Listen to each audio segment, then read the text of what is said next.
여러분 안녕하십니까? 반갑습니다. 오늘은 환단고기라고 하는 너무나 귀중한 책을 중심으로 말씀을 나누도록 하겠습니다. 세상에는 두 종류의 사람이 있습니다. 오늘날 사람들은요, 두 종류가 있다는 걸 잘 모르고 살아가는데요. 한국 사람은 잘 압니다. 사람들하고 싸울 때요, 속이 상하든지 하면 야단을 치는데요. 야, 이놈아, 네가 인간이가? 이렇게 야단을 칩니다. 네가 사람 새끼냐? 이렇게요. 제발 인간이 좀 되거라. 이렇게 하는데, 아마 이런 말을 다른 나라 사람들한테 하면 문제가 된대요. 네가 인간이가? 이러면요, 바로 거울을 꺼내서 얼굴을 본답니다. 그리고는 네 눈에 이것이 원숭이로 보이냐? 모독을 당했다고요. 총을 쏠지도 모를 일이 된답니다. 그런데 우리나라 사람들은 얼굴을 보고 하는 것이 아닙니다. 뭘 보고 하는 거냐? 마음을 기준으로 말을 하는 건데요. 사람의 마음을 가지고 있지 않은 사람을 사람이라고 보지 않고 짐승이라고 봅니다. 그 짐승은 동물을 말하는 게 아닙니다. 사람인데 사람의 마음을 가지고 있지 않은 사람 같지 않은 사람을 짐승이라고 하는 거죠.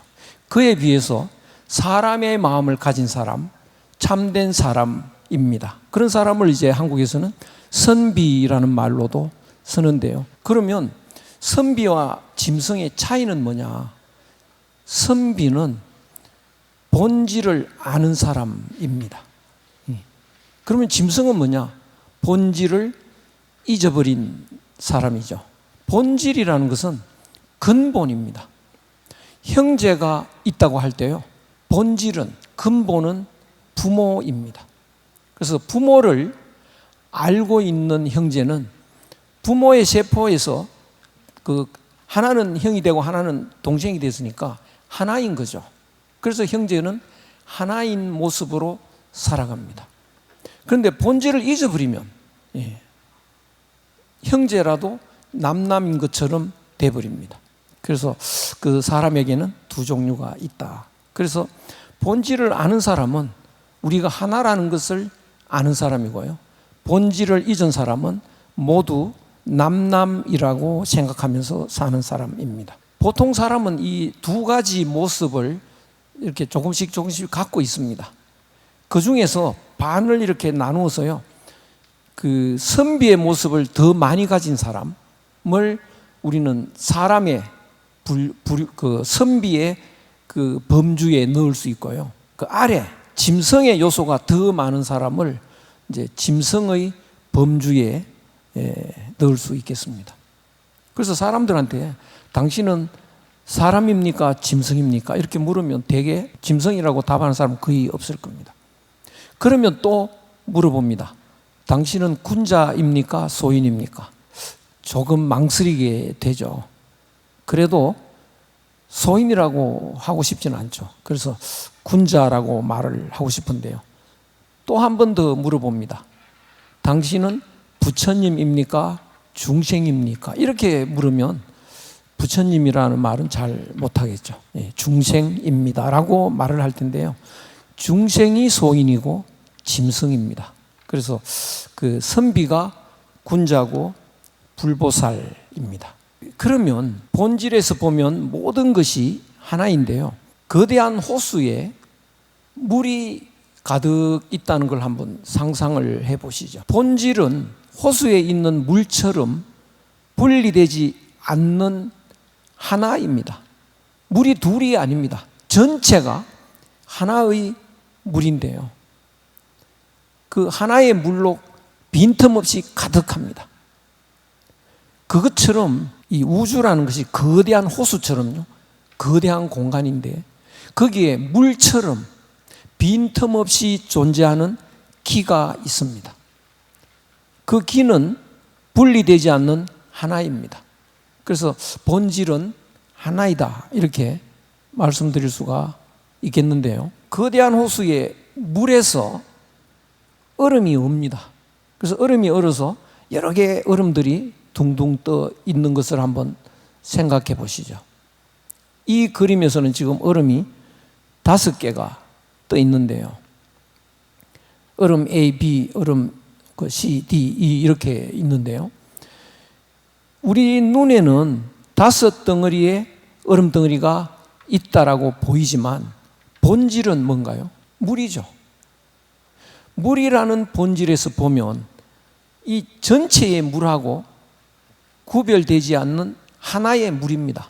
형태는 다를 뿐이지, 형태만 다르지 본질은 하나의 물입니다. 나는 얼음이다라고 생각하면 이제 다른 얼음 덩어리하고 각각 다르게 존재하는 것처럼 되지만, 물이라는 본질을 잊어버리지 않고 있다면 이 다른 얼음 덩어리하고 하나입니다. 그렇게 이해할 수 있겠는데요. 그런데 문제는 이 얼음 덩어리 하나에 눈이 있다고 한번 가정을 해보자고요. 눈이 생기면 눈에 보이는 얼음 덩어리가 있고 보고 있는 얼음 덩어리가 있습니다. 눈에 현혹이 되어서요, 착각을 일으키면 보이는 얼음 덩어리를 너라고 해버리고요, 보고 있는 얼음 덩어리를 나라고 하게 되는 것이죠. 그럼 이제 그 다음 얼음 덩어리는 그가 되고요, 또 이제 저쪽 얼음 덩어리는 하늘이 되고 저쪽은 땅이 되고 만물이 다 분별돼 나갑니다. 그것처럼 우리의 몸이라고 하는 것은 물이 얼어서 얼음 덩어리가 되는 것처럼 우리의 몸도 우주 공간에 가득한 기가 뭉쳐져서 모여서 된 것입니다. 모였다고 해서 몸입니다. 이 몸이라는 것은 우주에 있는 기가 잠깐 모여 있는 거다. 그런데 이 몸이 또 여러 다른 사람, 또 다른 만물의 몸하고 이렇게 섞여 있는데 본질은 모두 하나인 것이죠. 모두 하나인데 눈이 생기고 귀가 생기니까 감각을 합니다. 그래서 보이고 들리는 것, 그 대상을 너라고 하고, 보고 듣고 말하고 있는 이 덩어리를 나라고 하는 착각을 일으키게 됩니다.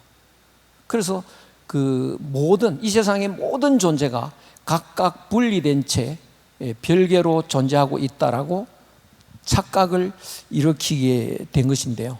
사실은 모두 하나인 본질인데 사람이 착각을 일으켜서 만물이 각각 존재한다라고 판단을 하게 됐는데요. 그런 모습으로 분리시킨 건 누구인가요? 모두가 하나인데요. 그렇게 다르게 인정을 한 것은 내 마음인 것이죠. 그래서 그것을 불교에서는 일체유심조라고 합니다. 모든 것은 사람의 마음이 그렇게 만들어냈다. 마음이 그렇게 분리하지 않았으면 모든 것은 하나일 뿐이다 라고 말할 수 있겠습니다. 모든 것을 분리하고 나면은요, 경쟁 상태로 들어갑니다. 경쟁 상태로 들어가면서 자기 것 챙기는 그런 욕심을 갖게 되죠. 경쟁 상태로 들어가면서 뭐를 잊어버리기 시작하느냐 하면 하나라는 사실을 잊어버리기 시작합니다. 그래서 점점 사람이 태어나서 자라면서 우리들이 철이 들었다라는 말을 쓰고 있는데요. 그 철이 들었다라고 하는 것은 바로 하나인 본질을 잊어먹었다 라고 하는 것으로 바꾸어 말할 수 있습니다. 철이 들기 시작하면서부터 이제 하나인 본질을 잊어버리게 되니까 바로 무슨 뜻인가요? 짐승이 되기 시작했다, 이렇게 말씀드릴 수 있죠. 그러니까 짐승이 되기 시작한 것은 자기의 감각기관 때문에 비롯된 착각입니다. 그 어린 아이가 짐승이 되기 시작할 때 또 어른들이 짐승이 되는 속도를 가속화시킵니다. 제가 어느 이렇게 길을 가다가 길가에 보니까요, 한 5살쯤 된 아이가 그 지렁이를 얹어놓고 귀여워서 못 견디는 겁니다. 귀엽다고 막 좋아하고 있는 거예요. 그것은 뭔가요? 지렁이와 자기를 남남으로 보지 않는 거죠. 그런데 그 엄마가 지나가다가요, 난리를 쳤습니다. 빨리 버려라. 막 그 아이를 혼을 내는데요. 그 엄마의 모습은 뭔가요? 바로 짐승이죠. 어른들이 점점 더 짐승으로 바뀌어서 어린아이를 빨리 짐승되도록 가속화 시켜나가는 그런 이제 일들이 일어나는데요. 그 결과로 오늘날 지구상의 대부분 사람들은 거의 짐승의 모습이 되었다. 이렇게 말씀드릴 수 있겠습니다. 왜 이렇게 짐승으로 이렇게 바뀌어버렸느냐? 우리는 말이죠, 자유롭게 자기의 생각대로 주체적으로 살아간다고 생각을 하지만 대부분 그렇지가 않습니다. 그럼 사람은 어떻게 살아가느냐? 자기의 마음에, 자기의 의식에 사는 방법을 담아놓고 집어넣어 놓고 그 방법대로 살아갑니다. 정치 제도 중에는 어떤 제도가 제일 좋은 제도입니까? 민주주의죠. 정말일까요? 민주주의의 꽃은 뭔가요? 선거제도죠. 너무나 쉬운 답이죠. 그것은 정답이 아니고요, 그렇게 입력을 시켜놓은 겁니다. 어릴 때 뭐 책에서 읽었거나 선생님한테 들었거나 방송에서 봤거나 어떤 계기를 통해서 넣어놨습니다. 제가 몸담았던 성균관대학교 한때는 총장을 선거로 뽑은 적이 있었습니다. 한 10여 년 그랬는데요. 그때는요, 학교가 싸움판으로 바뀌더라고요. 교수들이 편을 갈라 싸우고 전 구성원들이요, 험담하고 이렇게 됐는데요. 그 이후에 선거를 안고 재단에서 임명하게 됐는데요. 학교 조용합니다. 단합이 잘 되고 발전도 잘합니다. 일례를 들면 그런데요. 그런데 우리는 왜 선거제도가 제일 좋다고 생각하느냐? 어릴 때부터 그렇게 넣어놓은 거죠. 그 제도는 어디서 나온 제도일까요? 서양 근시에 나온 제도입니다. 그래서 우리는 어릴 때부터 서양 근시 사상을 집어넣어 놓고요, 서양 근시의 방법을 집어넣고 그 방법대로 살아가고 있습니다. 우리도 모르는 사이에. 그러면 우리의 삶의 방법을 이해하기 위해서는 서구 근시의 문화의 성격을 알아야 됩니다. 서구 근시의 문화는 어떻게 성립했느냐? 중세 기독교를 부정하고 성립이 됐습니다. 중세 기독교 시절에는요, 그 하느님의 가르침으로 우리들이 정답게 살았었는데, 말기에 나쁜 사람들이 교회를 장악을 해서요, 나쁜 짓을 너무 많이 했죠. 마녀 사냥 등등. 그래서 사람들이 교회에 등 돌리기 시작합니다. 하느님을 부정하게 되는 것이죠. 하나님이라고도 하는데요, 삶의 방식이 반대가 됩니다. 하느님을 부정하지 않고 있었을 때는 나는 누굴까요? 하느님의 아들이죠. 여러분은 누군가요? 하느님의 아들, 딸이죠. 우리는 어떤 관계인가요? 형제, 자매 아닙니까? 어떻게 살아야 합니까? 서로 사랑하면서 용서하면서 살아야 합니다. 정답이 나와 있습니다. 그런데 하느님을 부정하면 어떻게 되나요? 나는 누구인가요? 알 수 없죠. 아무리 생각해도 알 수가 없습니다. 그래서 내린 결론이 뭔가요? 나는 생각한다. 고로 나는 존재한다. 여러분들은 누군가요? 알 수 없죠. 우리는 어떤 관계인가요? 남남이죠. 남남끼리 사랑하면 이상한 사람이죠. 남남끼리 어떻게 해야 되나요? 경쟁을 해야죠. 싸워야죠. 치열하게 싸우고 치열하게 경쟁을 하면요, 엄청난 발전을 하게 됩니다. 무기가 엄청나게 개발되고요, 과학이 급속도로 발전합니다. 교회를 부정하고 시작한 서구 근시의 그 모습이었습니다. 경쟁적으로 서구화를 서둘렀습니다. 그래서 전 세계가 이제 서구의 삶의 방식으로 살게 되었는데요, 서구인의 삶은 기독교를 부정하는 그 순간부터 개인주의가 시작되었죠. 개인주의는 우리가 남남이라고 하는 그 개념으로 출발을 합니다. 우리가 남남으로이라고 하는 그것이 뭔가요? 아까 말씀드린 짐승의 판단이죠. 그래서 우리들은 짐승의 모습이 거의 다 되었다, 이렇게 말씀드릴 수 있는데요. 그래도 우리나라만은 좀 다릅니다. 한국인은요, 철저한 개인주의가 되지 않습니다. 우리가 남남이라는 것에 대한 거부 반응도 조금 있습니다. 언어 습관에서 보면 우리나라 사람들은요, 친구한테 우리 집에 가자 이러지 내 집에 가자 그러지 않습니다. 우리 아버지가 오늘 이러지 내 아버지가 그러지 않습니다. 왜 남한테 우리라고 말을 하느냐? 남이 아니니까요. 남이 아니라는 정서를 가지고 있습니다. 선비의 모습을 조금 갖고 있는 것이죠. 그런데 최근에는 이제 그 언어 습관도 바뀌기 시작하더라고요. 너무나 서구화하다 보니까 내 아버지라고 해야지 우리 아버지라고 하면 안 된다라고 하는 것을 알아가지고요, 유치원 교육부터 유치원 아이가 친구한테 우리 집에 가자라고 말을 하면 선생님이 가르쳐 준대요. 야, 틀린 말이다 그거. 내 집에 가자라고 해라. 예. 그건 바로 뭔가요? 예. 유치원 학생들한테 짐승화 작업에 들어가는 거죠. 예. 그러면서 이제 급속도로 짐승이 되기 시작했습니다. 우리의 선비들은 서양 문화를 받아들이면 우리가 짐승이 된다는 것을 알았습니다. 그때는 짐승이라는 말을 한자로 금수라고 했습니다.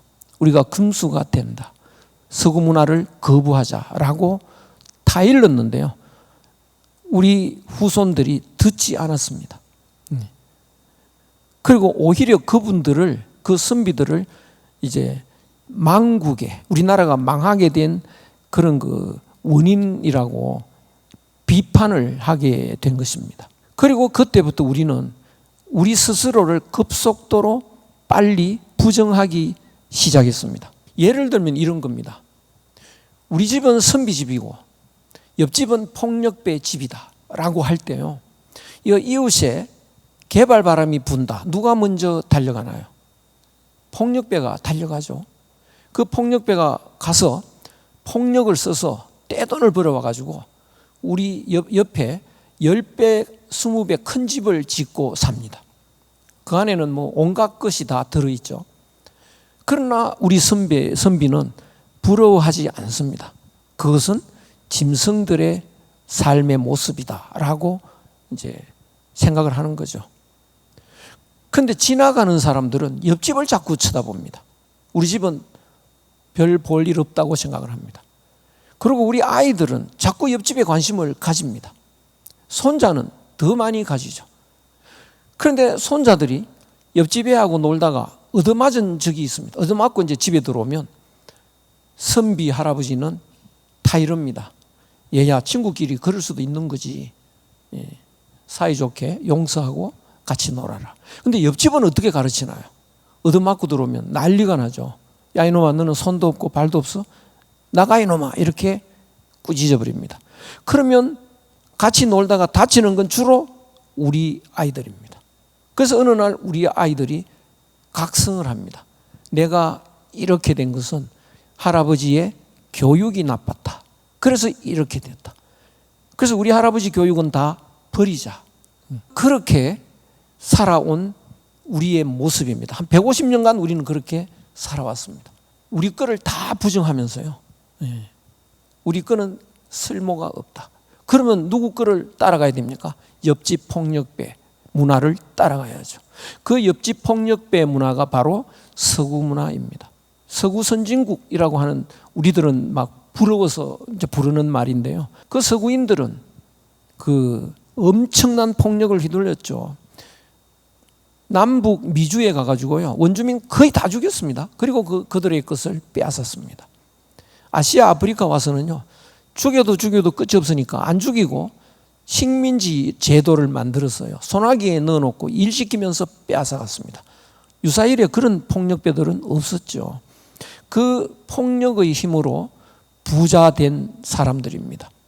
우리는 그 내막보다도 우선 부강한 그 모습에, 또 우리가 안 따라가면 우리가 생존할 수 없을 것 같아서 우리 거를 열심히 버리고 서구를 따라간 것이 오늘날까지 이어졌습니다.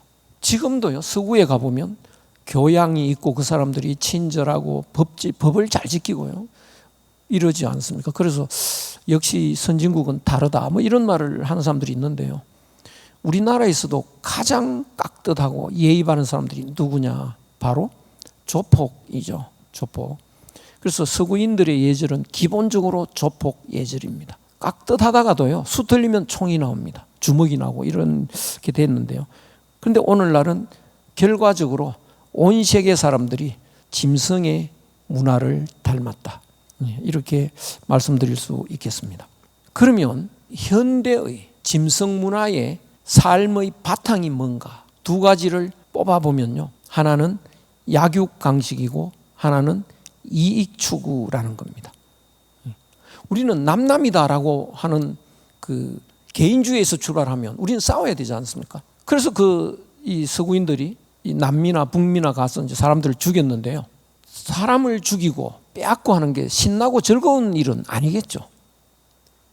그렇다면 그 사람들이 이왕 죽이고 빼앗을 거 신나고 즐겁게 할 수 있는 방법이 없을까라는 연구를 했습니다.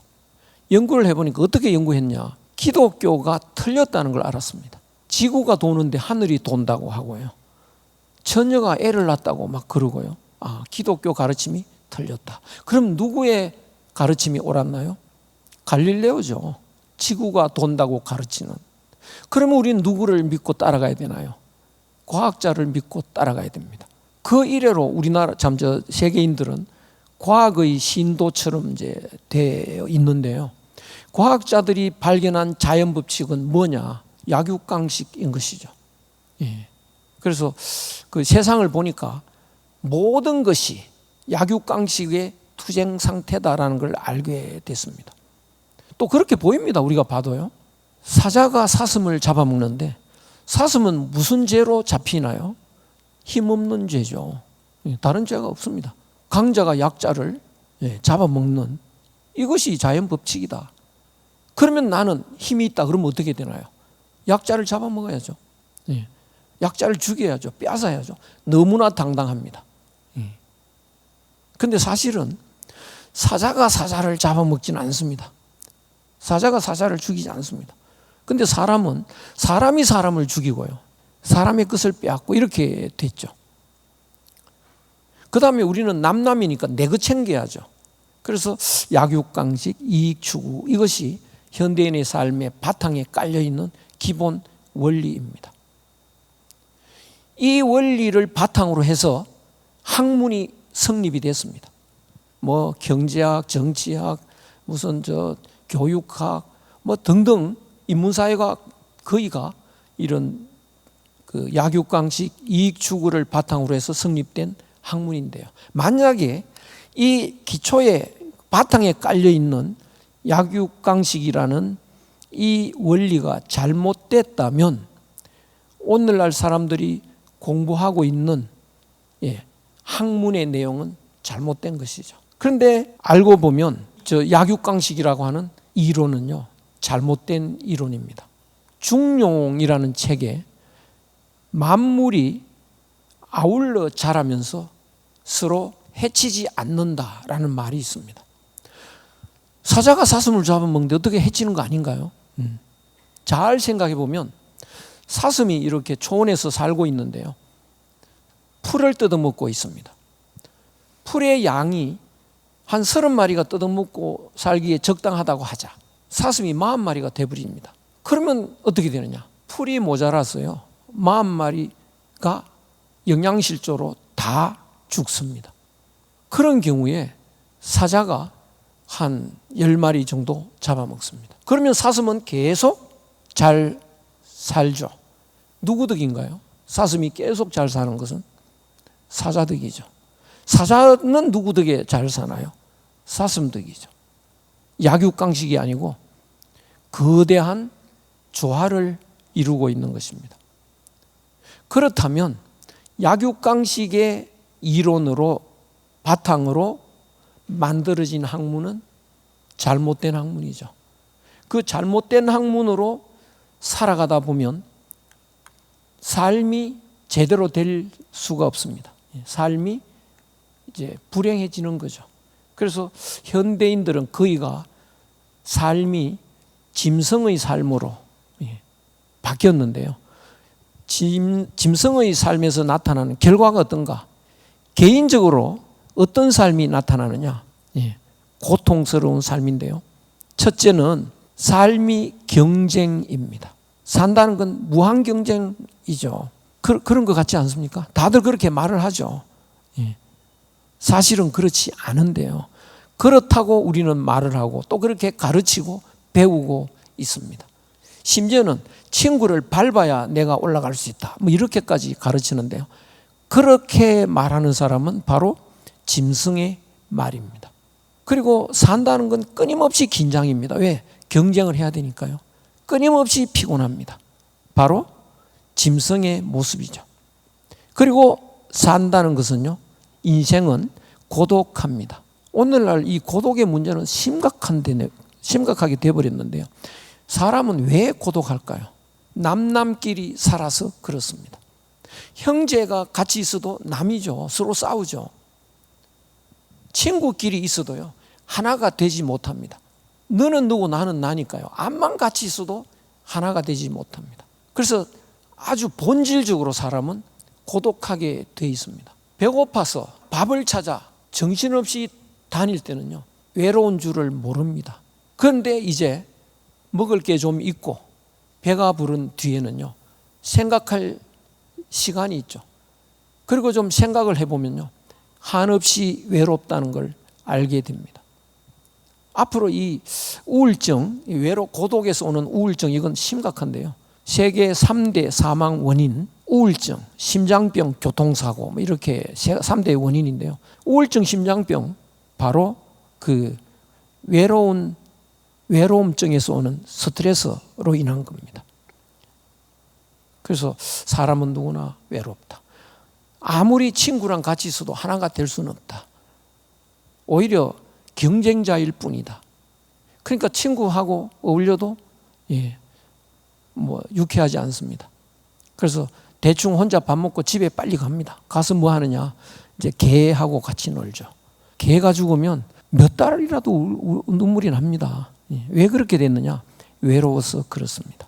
그리고 사람이 사는 것이 가짜의 삶이 됐습니다. 왜냐? 우리가 남이라는 건 가짜입니다. 본래는 하나인데요. 그 하나라는 걸 잊어버렸으니까 우리는 잊어버리고 산다는 것은 잘못된 가짜의 삶이 되었습니다. 그리고 사람은 늙을 수밖에 없습니다. 우리는 세월 따라 이렇게 늙어가는데요. 늙는 것은 쓸쓸합니다. 청춘이 없어져 갑니다. 정말 우리가 늙어가나요? 사람이 늙어가는 게 아니라고 하면 미치광이 소리라고 생각하겠죠. 사람은 누구나 늙어간다. 누구의 소리일까요? 바로 짐승의 소리입니다. 본질이 하나라는 것을 깨달으면요, 그 하나에서 벗어나는 적이 없습니다. 하나의 본질은 늙어가는 일이 없습니다. 얼음이 자기가 얼음 덩어리라고 생각하면 이제 녹아가겠죠. 사람도 마찬가지인데요.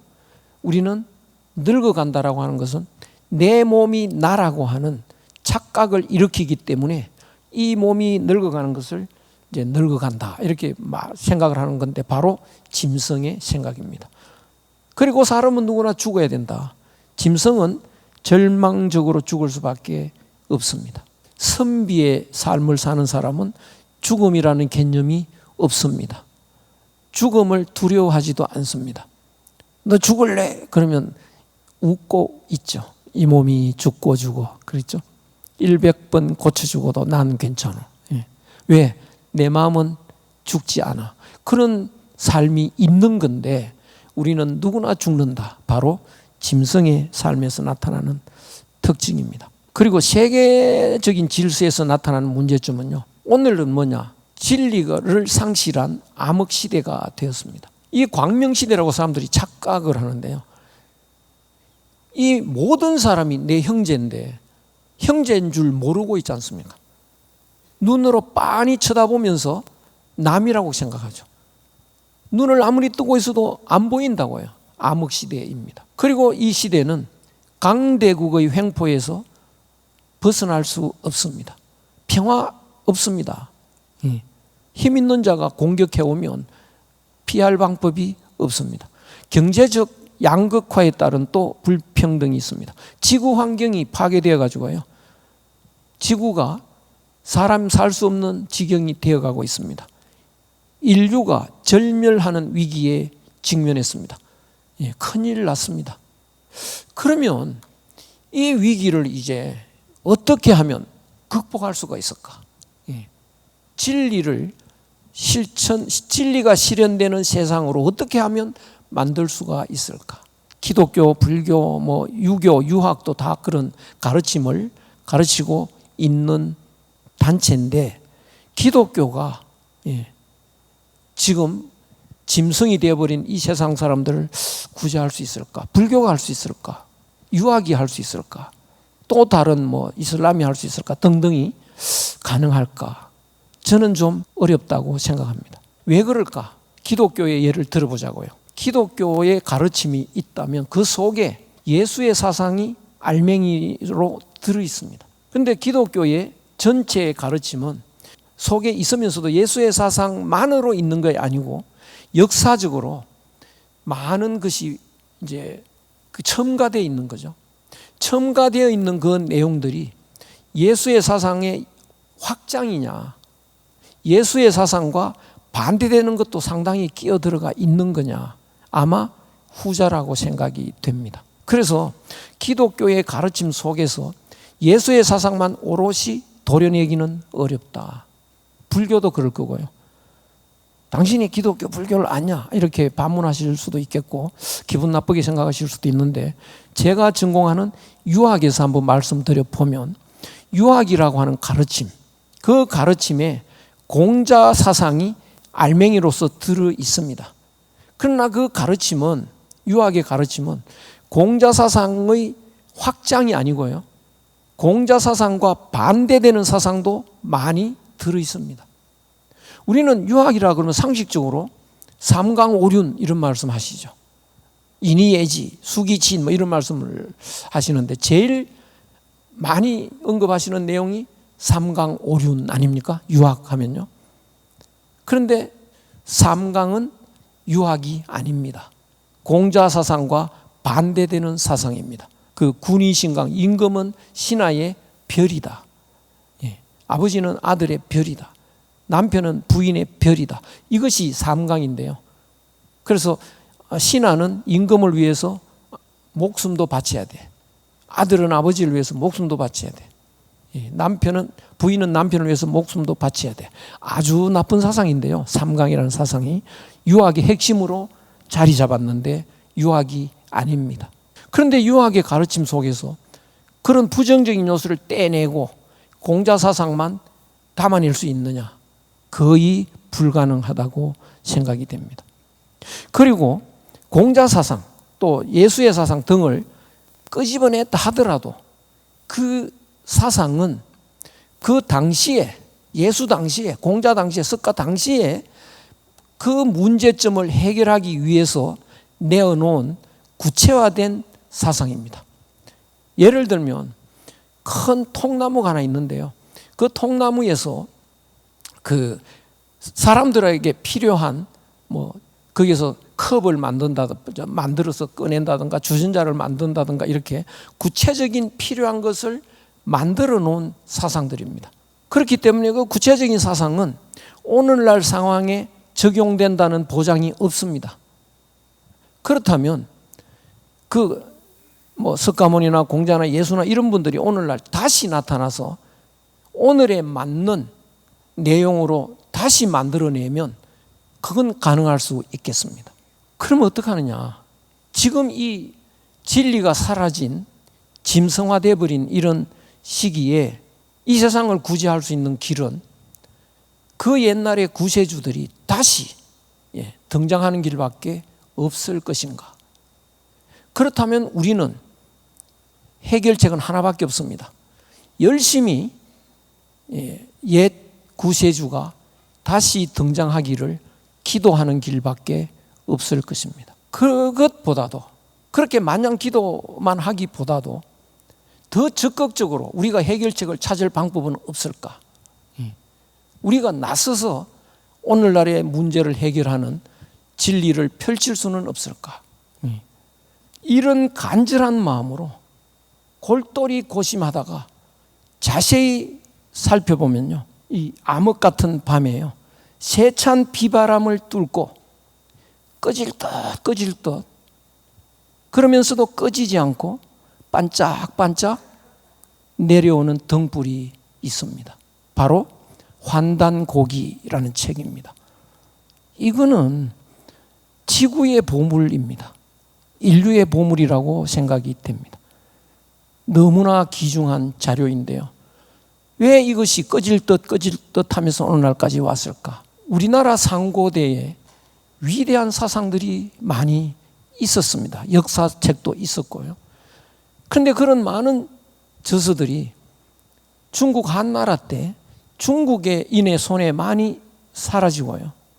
그리고 더 가슴 아픈 일은 우리나라 사람들의 손으로 사라져 갔습니다. 조선시대 태종대왕 때 이런 우리나라 고대 역사자료, 사상자료 등등이 있으면 모두 제출하라. 그거를 제출하지 않으면 엄벌을 처했습니다. 그러니까 모두가 이렇게 제출을 했는데, 갖다 바쳤는데 그거를 불에 싹 태워서 없앴습니다.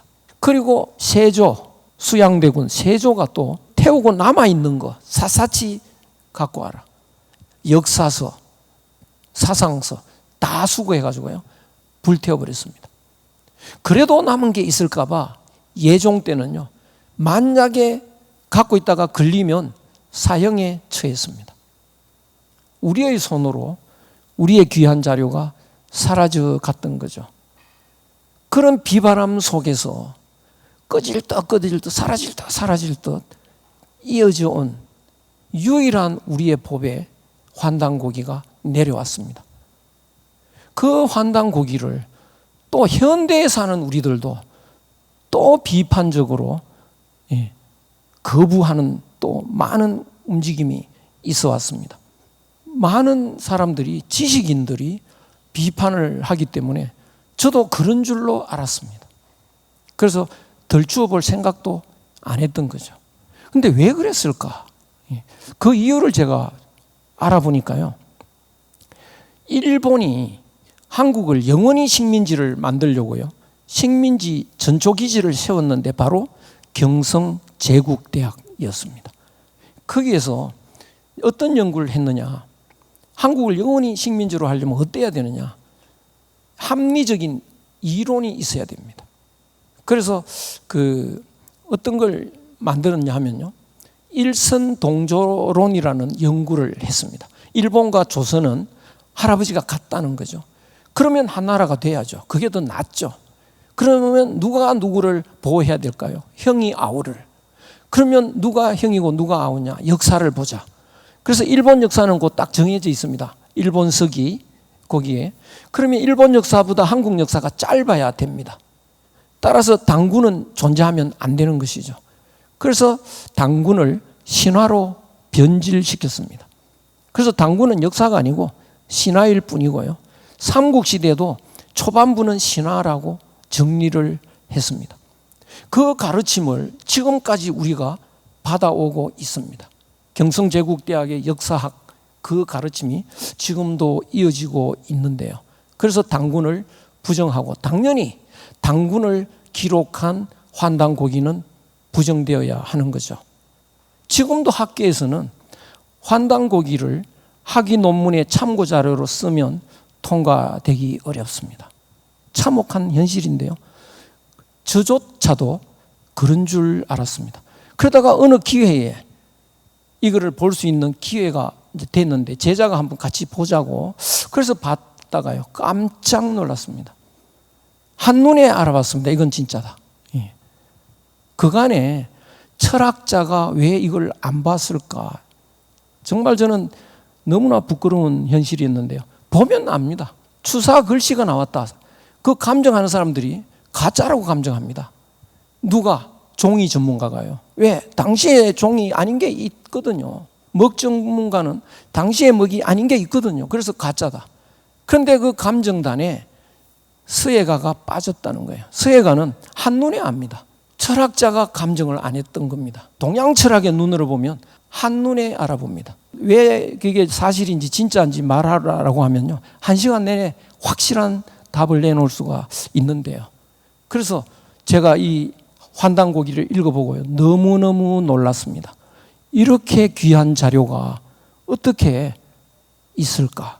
예수의 사상, 석가모니의 사상, 공자의 사상, 이런 사상은 그 시대에 맞게 정리된, 구체화된 사상인데요, 그 사상의 뿌리에 진리의 뿌리가 있을 거라고요. 그 진리의 뿌리, 통나무를 가지고 여러 목기를 만들었다면 그 통나무가 있을 겁니다. 그 통나무가 있으면 오늘날에 맞는 목기를 만들어내면 되는데요, 그 통나무의 모습으로 내려오고 있는 철학이 바로 환단고기에 남아 있습니다. 놀라운 겁니다. 너무너무 놀랍습니다. 이것은요, 오늘날 망가진 세상 사람들의 정신을 바로잡을 수 있는 뿌리 역할을 하는 겁니다. 거기에 제가 이렇게 뭐라고 썼느냐면, 진리의 원형은 하나인 본질이다. 하나다라고 하는 것을 강력하게 정리해 놓은 천부경이라는 그 경전이 환단고기에 들어 있습니다. 하나인 본질, 그것이 뭐냐? 일시무시로 시작되는데요, 천부경은요, 하나에서 시작이 되는데 시작된 것이 없다, 이렇게 나갑니다. 물은 하나인데요, 본질인데, 거기서 얼음들이 얼기 시작하면 사람들이 얼음들이 얼었구나 라고 보는 순간 물이라는 본질을 망각하기 시작합니다. 그런데 이 가르침은 물이라는 하나의 본질에서 얼음이 나와도, 얼음이 100개, 20개, 500개 수없이 얼음 덩어리가 만들어져 나와도 그것은 물이라는 본질에서는 변함이 없는 거고, 얼음이 만들어진 게 아니다. 왜? 본질이니까. 아무리 형태가 변해도 본질에서는 변함이 없다라는 것을 깨우치고 있는 것이죠. 그래서 이 천부경의 하나 사상은 우리들이 망각하고 있는 그 하나의 본질을 끝까지 확실하게 정리해 놓은 그 철학의 원형입니다. 이 철학은 우리의 앞으로 우리가 왜 망가졌느냐, 하나인 본질을 망각했기 때문에 이렇게 망가졌다고 한다면 그 하나인 본질을 회복하는 가장 좋은, 이렇게 대단한 자료를 제가 다른 데서 본 적이 없습니다. 그래서 우리는 이 환단고기에 들어있는 이 철학 사상에서 하나인 본질을 확실히 터득할 필요가 있습니다. 그 다음에 이 하나인 본질은요, 모든 것을 포함하는 하나입니다. 통나무에서 수백 종류의 목기가 만들어졌다고 한다면 수백 종류의 목기는, 그 나무 그릇은 하나의 통나무에 포함되는 것이죠. 그것처럼 인간이 만들어낸 모든 철학 사상이 바로 환단고기의 하나인 본질에 포함됩니다. 이것을 최치원 선생은 뭐라고 했느냐? 우리나라에 옛날에 현묘한 도가 있었다. 그 현묘한 도는 유불도 3교를 포함하고 있다라고 설명을 했는데요. 그 유불도 3교를 포함하고 있는 이 현묘한 도, 바로 이 천부경에 있는 하나인 본질을 설명하는 것입니다. 그 외에 천부경을 하나하나 정리를 하다가 보면요, 모든 것이 다 하나의 본질에서 연결되어 있다는 것을 끝까지 증명하고 또 증명하는 그 방식을 택하고 있습니다. 너무나 놀라운 책인데요, 이 삼일신고라는 것이 또 환단고기에 들어있는데요, 이 하나인 본질이 세 요소로 나누어져 있다, 이렇게 설명을 합니다. 그 세 요소가 뭐냐? 그 사람도 하나니까요. 그 사람에게 있는 마음과 기와 몸이다. 이 세 요소입니다. 이 하나인 본질이 하늘의 입장에서는요, 하늘의 마음, 하늘의 기가 있습니다. 그것을 우리는 명이라고 합니다. 또 하늘의 몸은 정력할 때 그 정이라고 합니다. 하늘과 사람이 각각 그 세 요소가 있는데 그 세 요소는 본래 하나다. 제가 이걸 읽고 너무 놀란 것이 너무나 간단한 이야기인데요. 오늘날 사람들은 두 요소인 줄 압니다. 마음과 몸이라고 하죠. 우리는 이제 유학에서, 주자학에서 리와 기를 분류를 했습니다. 리와 기. 리는 정신이고 기는 몸이다. 그러다 보니까 문제가 심각합니다. 해결 안 되는 이론들이 너무 많습니다. 마음이 몸을 움직인다. 흔히 말을 하는데요. 아픈 사람은 마음이 몸을 못 움직입니다. 어떻게 설명할 거냐? 설명 안 됩니다. 그런데 마음과 몸 사이에 기가 있습니다. 마음이 몸을 움직이는 게 아니고요. 마음이 기를 움직이고 기가 몸을 움직이는 겁니다. 기운이 없는 사람은 마음이 기를 움직이려고 해도 기가 움직여지지 않고 따라서 기가 몸을 못 움직입니다. 설명이 깔끔하게 정리가 됩니다. 태초에 말씀이 계셨으니 왜 말씀만 있었을까요? 말씀이 있다라고 말만 하면 그 말씀을 하는 마음도 있고 몸도 있는 겁니다. 그런데 왜 말씀이 있다고만 말하느냐? 어린아이가 태어나면 엄마의 마음도 있고 엄마의 목소리도 있고 엄마의 몸도 있죠. 그런데 아이에게 접근되는 것은 엄마의 말씀뿐입니다. 아이에 들리는 건 말씀만 들리지 몸도 마음도 파악이 안 되는 것이죠. 그래서 태초에 말씀이 있었다. 말이 쉽게 됩니다. 너 자신을 알라. 이게 무슨 소린지요? 그것도 바로 환단고기에 해답이 있습니다. 지아구독. 내 자신을 알고 혼자인 독자는요, 지아, 나를 알아서 나에게는 두 요소가 있습니다. 짐승 같은 나와 선비의 모습인 나. 선비는 하나의 본질이죠. 그래서 나를 알아서 두 요소가 있다는 걸 알고 그 중에 하나인 본질을 구하라. 지아구독. 철학의 기본 중에 기본이 다 들어있습니다. 이런 위대한 철학의 뿌리 중에 뿌리가 환단고기에 고스란히 있고요. 또 한 가지, 환단고기에는 짐승이 사람 되는 대중적 방법을 제시하고 있습니다.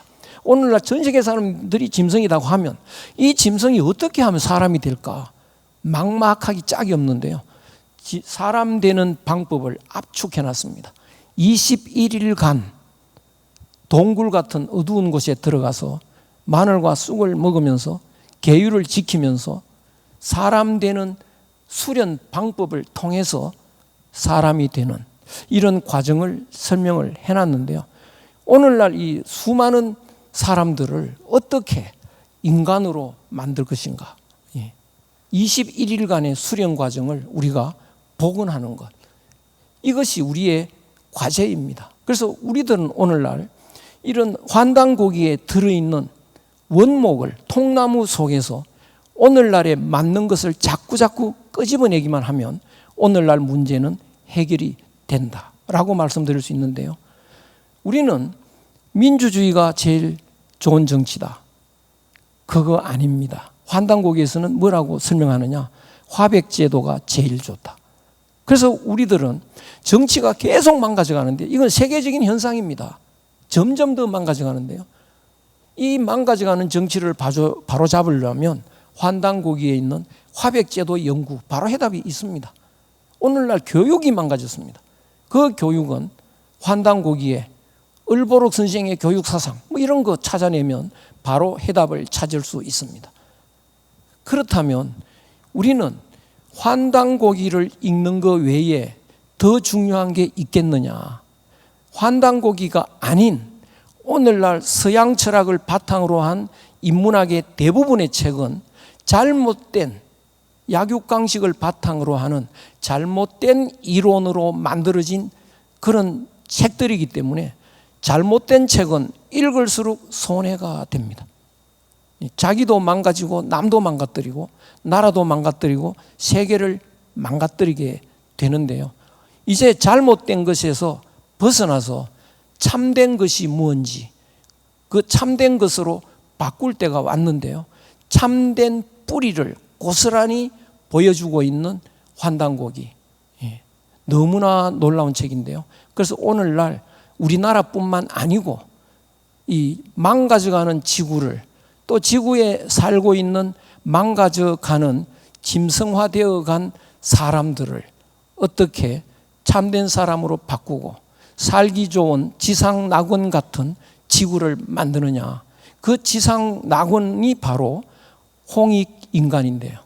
홍익인간은 지구에 살고 있는 사람들이 참된 사람이 될 때 찾아옵니다. 고맙습니다. 이 위대한 사업이 바로 환단고기를 바탕으로 가능한데요. 환단고기 혼자서 알아서 그렇게 만들어주지는 못합니다. 우리가 오늘을 살고 있는 우리들이 환단고기를 바탕으로 해서 여기에서 발굴해내야 됩니다. 여기에서 좋은 정치제도도 만들고 경제 이론도 만들어내고 사람 사는 윤리도 만들어내고 참된 인간이 되는 방법도 만들어내는 그 작업을 우리가 해낼 때 한국은 세상을 밝히는 옛날에 타고르이 말한 것처럼 이 환단고기라고 하는 등불은 세계를 밝히는 그런 거대한 횃불이 되어서 다시 타오를 수 있을 것입니다. 우리 다 같이 환단고기를 읽고 연구하도록 부탁드리겠습니다. 고맙습니다.